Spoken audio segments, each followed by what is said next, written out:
Hello friends, स्वागत है आपका अपने YouTube चैनल में। इस वीडियो में हम पढ़ेंगे एआई की सहायता से सोनवीर सर के द्वारा कराया गया यूपी पुलिस कांस्टेबल का जीत सीरीज का प्रैक्टिस सेट नंबर 10, जो आपको एकदम मूवीज की तरह सुनकर याद हो जाएगा।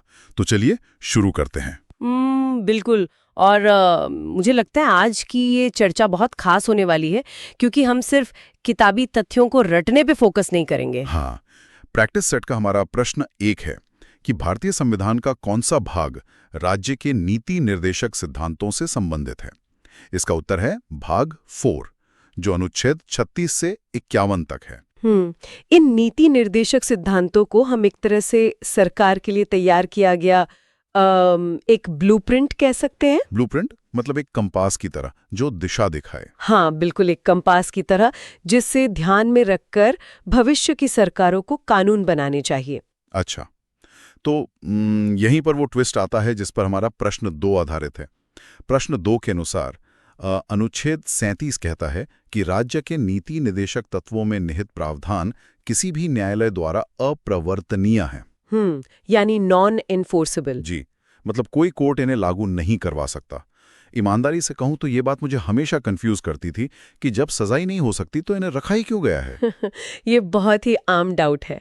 असल में जब देश आजाद हुआ था ना, तब खजाना लगभग खाली था।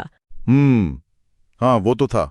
तो संविधान निर्माता चाहते थे कि हर नागरिक को मुफ्त शिक्षा और स्वास्थ्य मिले, लेकिन अगर वो उस वक्त इसे कानूनी रूप से अनिवार्य कर देते तो लोग अगले ही दिन सरकार के खिलाफ कोर्ट पहुंच जाते। एग्जैक्टली। और सरकार के पास साधन ही नहीं थे।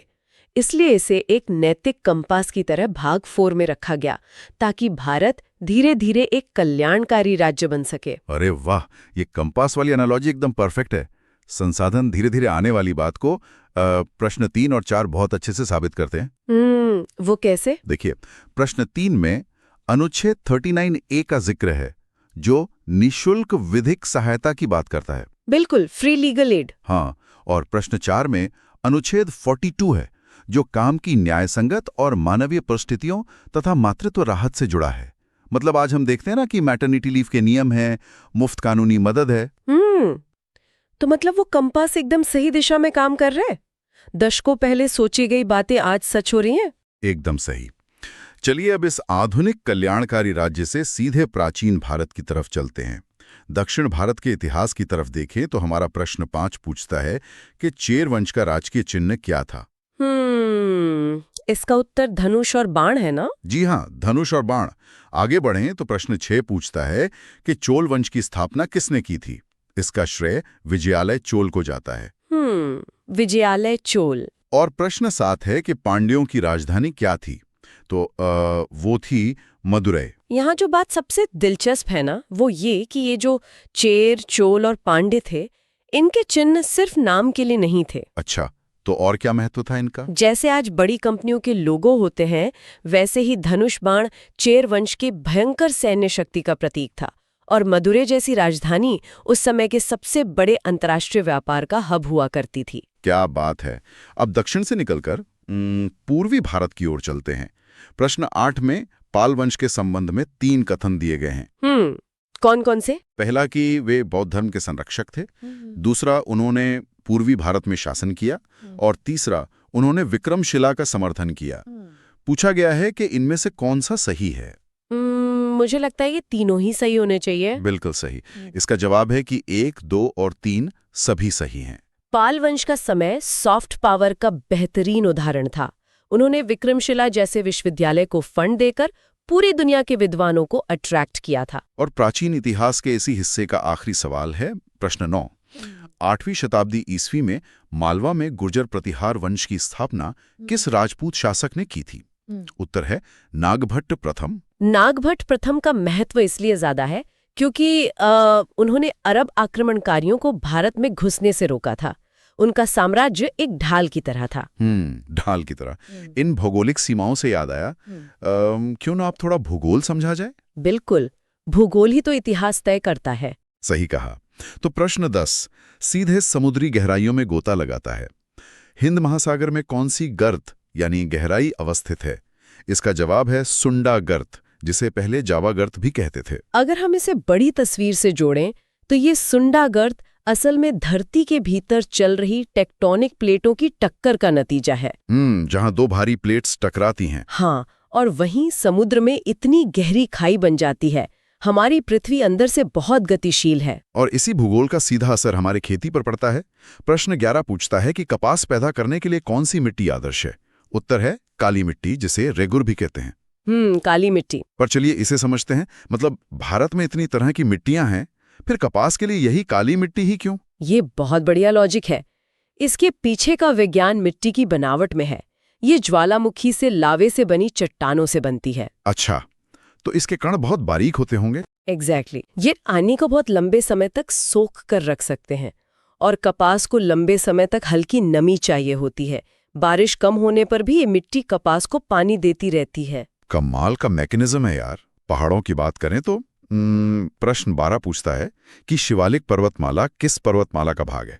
इसका सीधा सा जवाब है हिमालय। हिमालय का सबसे बाहरी हिस्सा। जी। और नदियों से जुड़ा प्रश्न 13 है कि तुंगभद्रा, कोयना और भीमा किस प्रायद्वीपीय नदी की प्रमुख सहायक नदियां हैं। ये तीनों कृष्णा नदी की सहायक नदियां हैं। नदियां और पहाड़ी तो अर्थव्यवस्था के पहिए घुमाते हैं। बिल्कुल। और इसी अर्थव्यवस्था की दिशा तय करने के लिए योजनाएं बनती हैं। प्रश्न 14 है कि छठी पंचवर्षीय योजना ने किस प्राथमिकता पर जोर दिया था। उत्तर है तकनीकी आधुनिकीकरण और रोजगार सृजन। 1980 के दशक तक भारत को समझ आ गया था कि सिर्फ पारंपरिक खेती से काम नहीं चलेगा, हमें कारखानों में नई टेक्निक चाहिए थी। अर्थव्यवस्था के बाप हो तो जेब में रखे नोटों का जिक्र आना तो तय है। प्रश्न 15 में वो लाइन पूछी गई जो हर नोट पर होती है। मैं धारक को इतनी राशि भुगतान करने का वचन देता हूँ। बिल्कुल। भारतीय बैंक नोटों पर यही उपबंध अंकित होता है। लेकिन कागज के इस छोटे से टुकड़े में इतनी ताकत आती कहाँ से? इससे आप देश के सबसे बड़े गारंटर के चेक की तरह समझिए। रिजर्व बैंक का गवर्नर देश के रिजर्व सोने के आधार पर वो गारंटी देता है। मतलब ये पूरा सिस्टम सिर्फ भरोसे पे टिका है? हाँ, सिर्फ ट्रस्ट पर। अगर वो वाक्य हटा दें तो वो नोट एक आम कागज है। इसे ही फिएट करेंसी कहते हैं। बहुत खूब। इसी भरोसे पर भारी उद्योग खड़े हुए। प्रश्न 16 पूछता है कि राउरकेला स्टील प्लांट जर्मनी के सहयोग से भारत के किस राज्य में स्थापित किया गया था। इसका उत्तर है ओडिशा। आज़ादी के बाद हमारे पास तकनीक नहीं थी, तो जर्मनी ने भारत की मदद की। राउरकेला ने पूरे ओडिशा के उस क्षेत्र की अर्थव्यवस्था बदल दी थी। लेकिन जब भारी उद्योग बढ़ते हैं तो प्रकृति को नुकसान होता है। प्रश्न 17 इसी पर है। चिपको आंदोलन भारत में सबसे पहले कहाँ शुरू हुआ था? उत्तराखंड में ना? हाँ, उत्तराखंड के चमोली जिले में 1973 में जब मशीनें जंगल काटने पहुंची तो आम लोग पेड़ों से चिपक गए। एक तरफ भारी उद्योग लग रहे थे और दूसरी तरफ पेड़ों से चिपक कर उन्हें बचाने की इतनी मानवीय पहल। ये सच में ऐतिहासिक था। अब प्रकृति से निकलकर थोड़ा विज्ञान की लैब में चलते हैं। प्रश्न 18 एक फॉर्मूला है। 1.6 कूलॉम के आवेश को 0.8 वोल्ट के पार ले जाने में किया गया कार्य जूल में ज्ञात कीजिए। फॉर्मूला बेस्ड सवाल है। हाँ, तो कार्य यानी W बराबर होता है वोल्टेज गुणा चार्ज के। तो 0.8 को 1.6 से गुणा करेंगे तो उत्तर आएगा 1.28 जूल। लेकिन मेरी समझ में ये जूल नहीं आता। ये है क्या? ये एक महत्वपूर्ण सवाल खड़ा करता है कि ये विज्ञान असल में काम कैसे करता है। जूल बस ऊर्जा को मापने का पैमाना है। जैसे वजन को किलो में मापते हैं? बिल्कुल। मोबाइल के बैटरी चार्ज होते समय इलेक्ट्रॉन्स को जो धक्का दिया जाता है ना, उसमें जो ऊर्जा खर्च हुई वो 1.28 जूल है। अरे अब एकदम साफ हो गया। विज्ञान का एक और बड़ा सवाल है। प्रश्न 19 ऑक्सीजन की खोज किसने की? इसका जवाब है जोसेफ प्रिस्टले। Joseph Presley. और हमारे शरीर से जुड़ा प्रश्न 20 है कि रक्त के लाल कण यानी आरबीसी कहाँ बनते हैं? इसका उत्तर है बोन मैरो या अस्थि मज्जा में। ये बोन मैरो शरीर की गोला बारूद की फैक्ट्री है। हर सेकंड लाखों नई आरबीसी बनती हैं और उनका काम उसी ऑक्सीजन को पूरे शरीर में पहुंचाना है जिसकी खोज प्रिस्टले ने की थी। सब कुछ कैसे कनेक्टेड है? अब विज्ञान से साहित्य की ओर मुड़ते हैं। प्रश्न 21 है। उर्दू शायरी में फिराक गोरखपुरी के नाम से कौन प्रसिद्ध है? असली नाम है रघुपति सहाय। रघुपति सहाय। हाँ। और प्रशासन के इतिहास पर प्रश्न 22 है।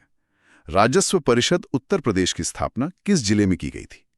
उत्तर है इलाहाबाद, जिसे अब प्रयागराज कहते हैं, साल 1831 में। अंग्रेजों के समय में यही विभाग जमीन का लगान तय करता था, जो उनकी कमाई का मुख्य जरिया था। प्रशासन से अब वैश्विक स्वास्थ्य की बात करते हैं।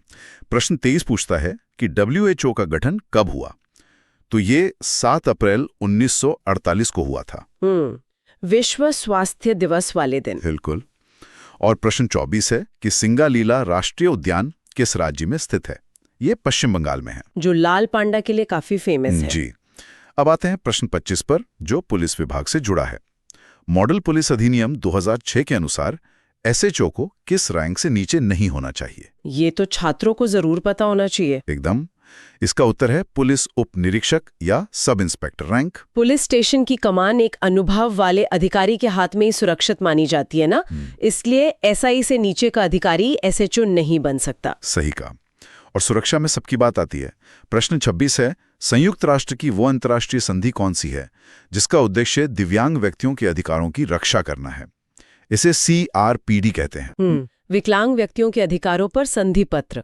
अब हम अपने सफर के अंतिम पड़ाव पर है। प्रश्न 27 आधुनिक सुरक्षा से जुड़ा है। बायोमेट्रिक प्रौद्योगिकी भारत के सुरक्षा ढांचे को कैसे बढ़ाती है? उत्तर है पहचान और सत्यापन में सुधार करके। बायोमेट्रिक सुरक्षा, जैसे उंगलियों के निशान या आंखों की पुतली, इसे चुराना पासवर्ड की तरह आसान नहीं है। तकनीक के साथ खेती में भी नीतियां बनी है।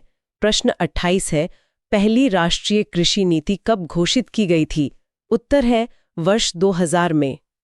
सन 2000। और समंदर की सुरक्षा के लिए प्रश्न 29, INS विक्रमादित्य किस राष्ट्र में निर्मित विमानवाहक पोत है? ये विशालकाय पोत रूस में निर्मित है। भारत और रूस की रक्षा साझेदारी का बड़ा उदाहरण है ये। बिल्कुल। पर अब जो सवाल है ना, वो मेरा फेवरेट है। यहाँ कहानी सच में बहुत रोचक हो जाती है। प्रश्न 30 पूछता है, चींटियों के हमले से फसलों की सुरक्षा के लिए किस कीटनाशक का प्रयोग होता है? जवाब है कपूर। अरे वाह, कपूर। हाँ, हम जिस कपूर से घर में पूजा करते हैं, वो खेतों में एक रासायनिक कीटनाशक को कैसे रिप्लेस कर सकता है? ये बायोमेट्रिक वाली उच्च तकनीक और पारंपरिक ज्ञान का शानदार मिश्रण है। असल में चींटियां देख नहीं सकती, वो एक गंध से चलती हैं। अच्छा, तो कपूर की गंध उस रास्ते को बिगाड़ देती है? एग्जैक्टली।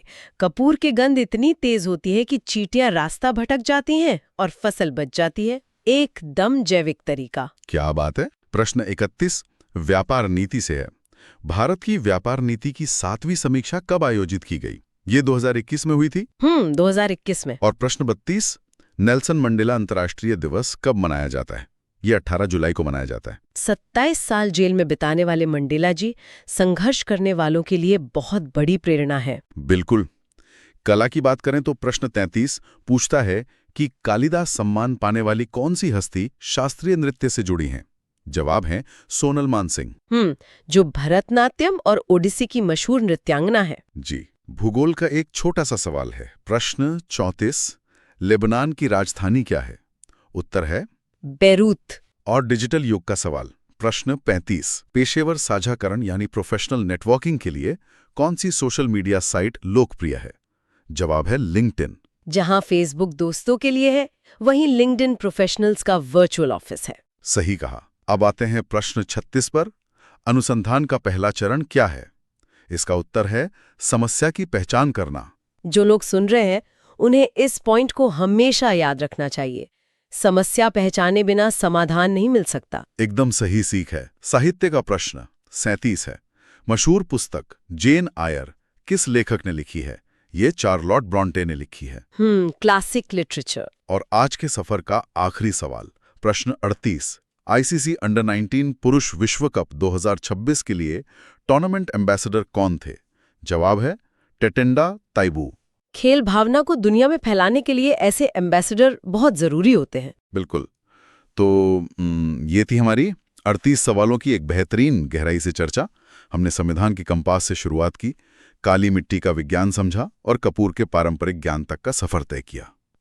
जब हम इन सारी कड़ियों को जोड़ते हैं ना, तो समझ आता है कि इतिहास, विज्ञान और भूगोल सब एक ही दुनिया को चलाने वाले अलग अलग गियर हैं। एकदम सही। और अब बारी है एक छोटे से होमवर्क की। सुनने वालों के लिए आज का सवाल है, ताजमहल को किस वर्ष यूनेस्को विश्व धरोहर स्थलों में शामिल किया गया था? अपना उत्तर कमेंट बॉक्स में जरूर दें।